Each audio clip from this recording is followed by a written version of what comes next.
who was more important to the Patriots dynasty, Brady or Belichick? And I always thought Belichick, no question.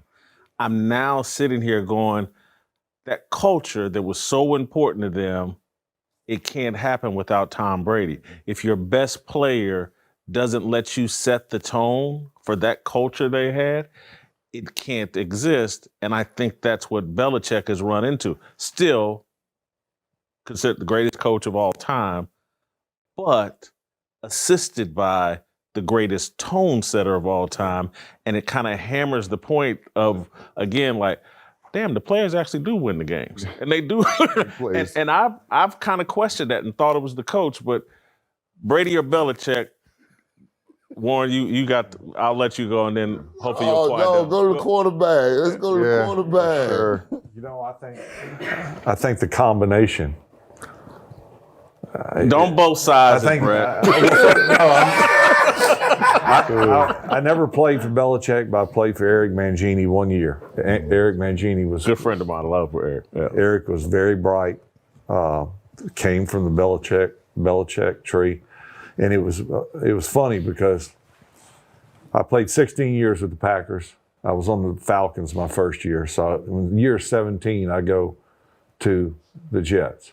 But I'd been in the same offense and culture for 16 years. Mangini brought over the same philosophy. And I got along fine with Eric. I was only there a year. But it was totally different. What I mean by that, and one in particular, that we would watch the game film together, the whole group. And it was really a pick on someone. We call it Dummy Monday. Yeah. When you lose. Dummy Like, Monday. look at this guy here. Yep. We did the same thing. Not I hustling. hated it. And granted, I think that there's some good in that, but I think there's some guys, it's an adverse effect on them. Maybe a guy was running slower because he was unsure where to go. Some guys, you give a guy, a receiver, three different things in one route. If it's off coverage, you run a hook. If it's bump coverage, you run a speed across. If it's inside leverage, you go up, speed across, and come back out. Some guys can handle that. Some guys like short circuit. They got to think it through. It was bump and run. Yeah. I was like that early in my career. Holmgren used to say, "Don't see ghost." I thought, what the hell is he talking about? And then when I figured it out, Holmgren was gone. I'm like, the ghost, or I saw a guy blitzing who wasn't blitzing. But Mangini and Belichick would call you out on stuff like that and embarrass you. I'm not saying it's right or wrong, but that was the way they did it. When if you got a really good quarterback, and they didn't know that Brady was that until he had to play, but it is what it is. And he buys into what you're doing. I don't know if they had a conversation, but I envision at some point Belichick and Brady sitting in the office, and Belichick says to Brady, maybe they've won a couple of Super Bowls or what. He says, "Look, I need you to back me up on how we practice and how we do things. If you don't buy in, no one else is going to buy in. But if you say, hey, we're in pads today, let's roll. We've won Super Bowls. We got to do it. There's certain things that Belichick either coaches or does. And again, I've never played for him, but it's different from everyone else. And if he doesn't have the guys right now. When he had Brady, he had a lot. But he likes practicing pads. He likes to hit, And if he can, skirt around the rules a little bit, he's going to skirt around the rules a little bit. Well, if you got a player that's like bitching and complaining out there in practice, your star player. Oh, man. Yeah. Then. So are you saying Brady's more important? Wait, listen. It's and I'm gonna say it's Brady. I'm gonna say in the beginning it was Belichick, and the issue. And here's why it was Brady. Brady allowed Bill to be Bill. Correct. And at some point in time, your quarterback gets to a level to where The coach then gives the quarterback the autonomy to kind of have access to the team. It's your team, and I'm never going to demean you or do anything. All right. Belichick's in control of who comes in. He's drafting replacements for Brady. Brady ain't going anywhere. Mm-hmm. He's not saying anything. At no point in time, I've never heard Brady speak bad or ill about Belichick. He always allowed Bill to be Bill. What Bill didn't do was Bill didn't allow Tom to become who Tom became, the quarterback helping him win these Super Bowls. He suppressed him. And he wouldn't allow Tom to, let's say if Tom wanted to have a little control. Hey man, I need better receivers. Shut up, Tom, let me handle my business. Yeah. Hey, I want to play with this tight end. Shut up, Tom. You can't do that.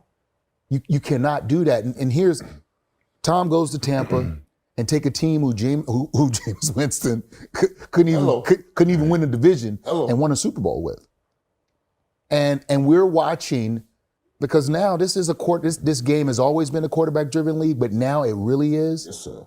And Bill's finding out how hard it is to win without Tom because of what he did to the players, the relationships that Bill don't have with players, Tom has with players. Like those, the Gronk, the Edelmans, the Detroit Browns, like the Randy Mosses, they enjoy playing with Tom. Corey Dillon, like all of these guys, when offensive guys that went there, they wanted to go play with Tom. I'll deal with Bill. I'm playing with Tom. Yeah. And that's I get asked that question all the time. Would you rather have Brady or Belichick? And for me, it's easy. It's Brady because I played for a great head coach in Chicago in Lovie Smith. We didn't win a Super Bowl. We got there and lost because we didn't have the quarterback. We didn't have that piece to our puzzle that could get us over the top. Brady's obviously different than any other guy that's ever played, but we never had a great quarterback to get us over that hump. But we had a great head coach, and that's why I put Bill as well. Defense. Great defense, great head coach. We didn't have pieces in place. that piece at quarterback to get us over that hump. Pieces in place. But you're going to need a quarterback. You're going to need a quarterback to get there. Two of the greatest defenses ever. And if you got a quarterback. Well, Brad Johnson won it for y'all. Well, no, he didn't win it for y'all. He was on the right team. Pass touchdown in Detroit. Stop it, Warren. What? Are you trying to? But we already had this discussion. His career? He has more pass touchdowns than Troy. How about this? How about this? How about this? Who from the Patriots that Brady played with, and we're not going to count Moss, that we're going to see in the Hall of Fame? Well, there are. Ty Law's already there. No, I'm talking about offense. Oh, Like I'm just, That's special team. I'm just saying. Keep going. Grunk might be it. I just want you to know what he was dealing with. For sure. I want you to know what he won with. well, I'm just saying. Aaron Hernandez hadn't committed murder. All right. I got this for you. No. I'm just saying. Look at. This is the way I break down this Tom Brady Belichick thing. It took 4, almost 5 Hall of Famers to bring Tampa our first championship. It only took Tom to bring him the second one. That's it for me. That's it for me. Tom came there and said, let's round up and let's go, in a franchise that had never seen a championship except with me, Brooks, Lynch, and Rondé, and Simeon and crew. Gone. And Brad Johnson. The man is special. Now, I'll say this about Belichick. Very disciplined. Yeah. Covered all situations. You know, that's like saying, let me tell you this about Jason Whitlock. Very fat. Everybody knows Belichick's discipline. Everybody knows I'm fat. That's a joke, Brad. Belichick in trouble. Thank you, little You He's not in trouble. Hold on, I done finish your point. He's not in trouble. He's not going anywhere. Belichick, it's like he's going to end up. Listen. He's going to get just like Popovich just got Wimbiani. No, he ain't getting one. I'm just saying, Belichick gonna get him a good quarterback. He'll figure it out. He gonna get him a good quarterback. I'm gonna tell you, he may get him a good one, but that's kind of my next time. I don't know if this brand of football is ever gonna create a Brady, a Favre, a Manning, and I say that because where quarterbacks, if you go back early in Brady's career, before they changed all the rules, the way to a quarterback to establish credibility in his locker room was to hold that football and take that hit And the teammates would all see it like, oh man, he waited that extra split second to get me the ball, knowing he's going to take that hit. That's over now. That level, it's over. Kind of.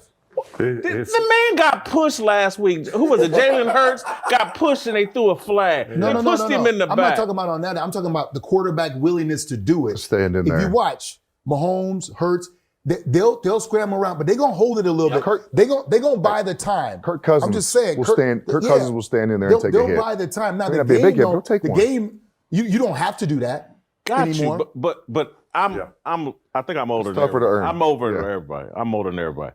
Phil Simms was a solid quarterback, but he was a great leader because that dude would take hit after hit after hit. I'd look at that like, damn.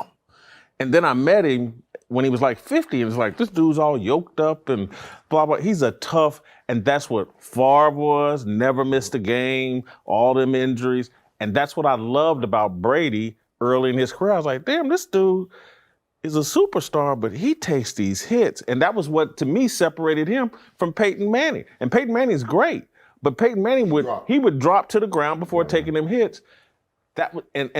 This era of quarterback play, Brett, I just don't, it's not producing great quarterbacks. There's a big drop off from the era that you and Manning and Brady and Rodgers.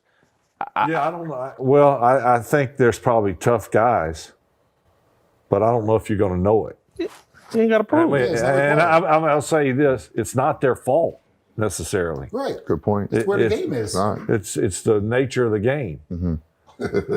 Josh Allen's probably the closest thing because he goes for it. He puts himself in that. You don't have to anymore. I know. Yeah, he doesn't have to, and he's going to get hurt. He's old school though. He's gonna get knocked. He's going to get hurt. Man. They're all going to get hurt. Just I matter of remember, when. listen, Brady the last couple of years, he was looking at the ref like, Yeah, throw the damn flag. Yeah. And that's where the game is. That's where the game is. You know, and when you say great, not just taking hits. I don't want it to put just in the mannerisms of the quarterback and being successful and understanding the game.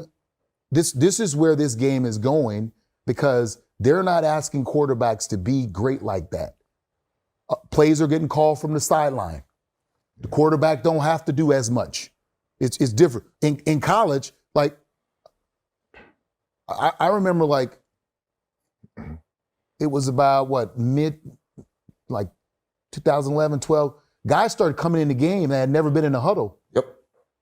Like, they had never huddled up. Yep. Yeah. And So never they- taking a snap underneath. Like you. Oh yeah. You know, Alex Smith got Right. drafted, and he had never taken a snap. Under center. Center. Since so the game started to evolve and the things started to change, and now what we have is it's perfectly positioned, and because they need to survive. We got to remember, football is the last sport that a lot of the coaches that's coaching, they've never played the game at a high level. Maybe high school, maybe some in college at a small level, but no pro experience. In baseball, most of the managers in baseball, they either played in the minors or played in the majors. Yeah. Basketball, most of those coaches on the sideline, they played in the NBA or in a league similar, somehow, some way. In football, we have guys who have never laced it up, never put on the silks, telling you, here's what you do. And not being able to understand when you can and can't do it. And we're the last. So now these coaches, to remain relevant, it's a coaching-driven league. Hey, I'm gonna create the matchup. I'm gonna figure out what group of players go in. It's my scheme. Literally, it's my scheme. So if you're a coordinator for 2 years and you do good, you can get a head job. Mm-hmm. Yeah. That's all you have to do is do good. Analytics is a big thing. I agree, but hold on, Marshall. Are you knocking or saying that it would be better coached by former high-level players? No, I'm not saying that. Okay. Because we don't know that. Because they don't allow that.